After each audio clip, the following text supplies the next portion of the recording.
मुग़ल फरमा रवा शाह आलम सानी ने अपनी सल्तनत को ज़वाल की तरफ बढ़ते हुए देखा और शायरी और मौसीकी से दिल बहलाते हुए दुनिया से रुखसत हो गए। वो फ़ारसी और उर्दू में आफ़ताब और भाषा में शाह आलम तखल्लुस करते थे। शाह आलम सानी को ऐसा मुग़ल बादशाह कहा जाता है जिसने लाल किला और दरबार में शायरी का सिलसिला शुरू किया और उर्दू को फ़रोग़ दी। वो मिशवाक शायर थे। उनके अशार में पेचदारी, मुश्किल फ़िक्रे अल्फाज और दूर अज़कार तशबीहें नहीं मिलतें बल्कि रवां और सीधे सादे अल्फाज में हाल दिल बयान कर देते थे। यहाँ हम शाह आलम सानी की एक गज़ल बाज़ोक क़ारीन की नज़र कर रहे हैं। आजिज़ हूँ तेरे हाथ से किया काम करूँ मैं, करचाक गिरीबा तुझे बदनाम करूँ मैं।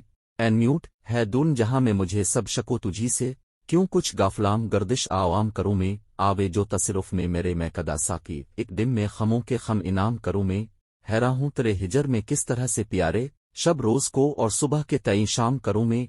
मुझको शान आलम किया इस रबो ने, न क्यों कर अल्लाह का शुक्राना इनाम करूँ मैं।